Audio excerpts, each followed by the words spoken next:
oleh Nabi alaihi salatu wassalam ini benar-benar terjadi. Ya, benar-benar terjadi.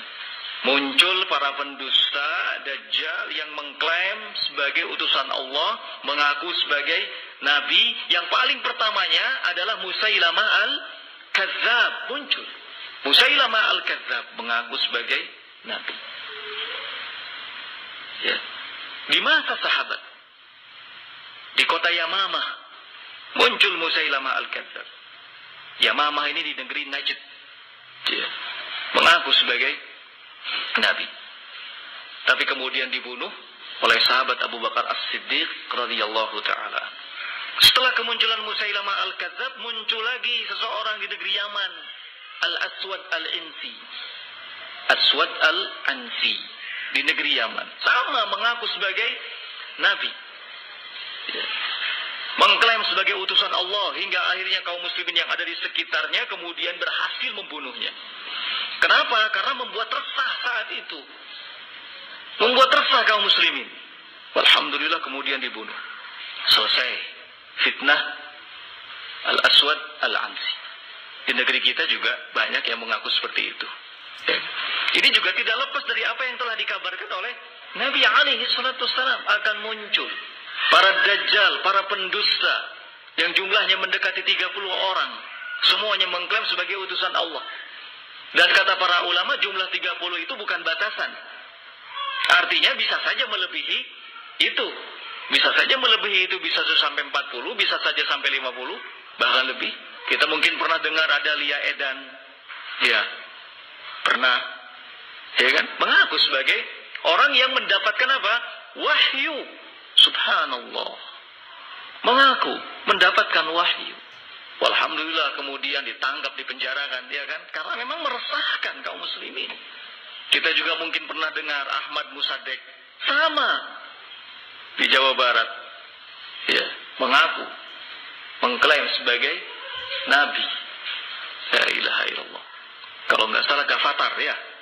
Dan mungkin saja nanti di belakang hari akan ada lagi yang mengaku-ngaku, mengklaim sebagai utusan Allah, sebagai nabi, sebagai orang yang mendapatkan wahyu, terlepas dari bagaimana kondisinya. Ada juga kan sempat seseorang yang kemudian ditangkap karena mengaku juga sebagai nabi, tapi disinyalir orangnya nggak sehat, artinya gila gitu ya. Dan pada dasarnya semua orang yang mengaku seperti itu ya gila, ya nggak benar. Nah, belum lagi Ghulam Mirza Ahmad, salah satu tokoh Ahmadiyah, ya kan, bahkan pendirinya, ini juga sama mengklaim sebagai nabi. Kaum muslimin resah dari keberadaan.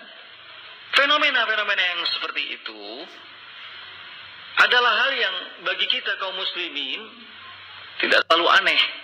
Kenapa? Karena sudah dikabarkan oleh Nabi alaihi salatu wassalam akan ada yang seperti itu.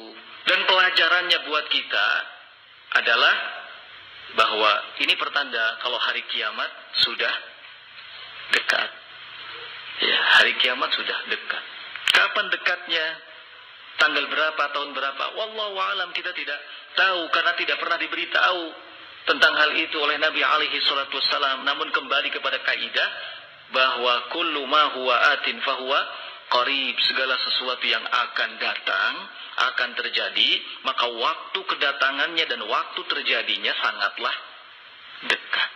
Nah, kemudian wajib bagi kita kaum muslimin semuanya, ketika mendapati ada orang yang mengaku nabi, ada orang yang mengaku rasul, sekalipun punya kelebihan yang di luar kebiasaan manusia pada umumnya, untuk tidak tertipu.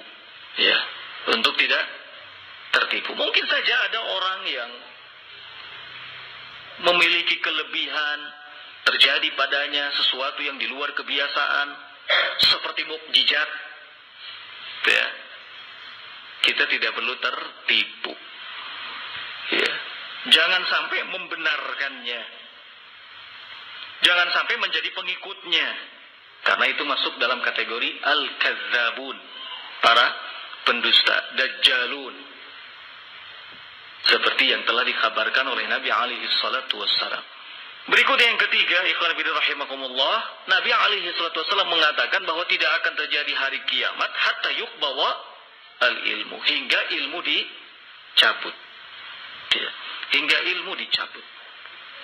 Termasuk dari perkara yang buruk dan hal yang menakutkan adalah saat ilmu dicabut.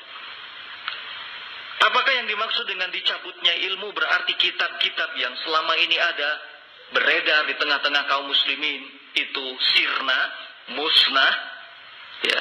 Ataukah tidak ada lagi orang yang bisa dan mampu menghafal Al-Quran, menghafal hadis? Apakah itu yang dimaksud? Ternyata bukan itu yang dimaksud. Ya. Yang dimaksud dicabutnya ilmu adalah seperti yang dijelaskan oleh Nabi alaihi salatu wasallam sendiri dalam riwayat lain. Beliau sallallahu alaihi wa ala alihi wasallam mengatakan dalam hadis riwayat Bukhari Muslim, "Innallaha la yaqbidul ilma intiza'an yantazi'uhu." Sesungguhnya Allah Subhanahu wa taala itu tidak akan mencabut ilmu secara sekaligus minal ibad, dari hamba. Walakin yaqbidul ilma biqabdil ulama. Akan tetapi Allah akan mencabut ilmu itu dengan diwafatkannya para ulama. Bisa jadi jumlah kitab malah semakin banyak. Jumlah kitab malah semakin banyak. Bisa jadi itu. Tidak menutup kemungkinan para penghafal Al-Quran, para penghafal hadis jumlahnya justru makin banyak. Ya. Tapi bukan itu, ya, yang dimaksud di hadis ini. Bahwa ilmu akan dicabut berarti kitabnya akan berkurang. Jumlah para penghafal kitab, penghafal Quran, penghafal hadis juga akan berkurang. Bukan. Yang dimaksud dicabut ilmu itu adalah diwafatkan para ulamanya. Ya, diwafatkan para ulamanya. Hatta idza lam yubqi 'aliman ittakhadhan nasu ru'usan juhala, hingga saat tidak lagi tersisa ada seorang alim pun, ya, enggak ada satupun di kalangan para ulama, maka manusia akan mengambil pemimpin-pemimpin yang bodoh. Fasu'ilu fa'aftau bighairi ilmin fadallu wa adallu. Mereka ditanya, kemudian mereka berfatwa tanpa ilmu, hingga akhirnya mereka sesat dan menyesatkan, waliyadzubillah. Jadi inilah yang dimaksud dengan dicabutnya apa? Ilmu. Ya, yaitu dicabutnya atau diwafatkannya para ulama. Kata Syekh Shalih Al-Fauzan, li'annahu talama al-ulama mawjudun fal ilmu baqi. Selama para ulama itu ada, maka ilmu akan tetap ada. Ya. Selama para ulama ada, maka ilmu akan tetap ada. Fawujuduhum alamatu khairin. Keberadaan para ulama adalah tanda kebaikan. Wa fi qabdihim alamatu syarrin wa fitnatin. Dan saat para ulama wafat, maka itu pertanda keburukan dan kejelekan.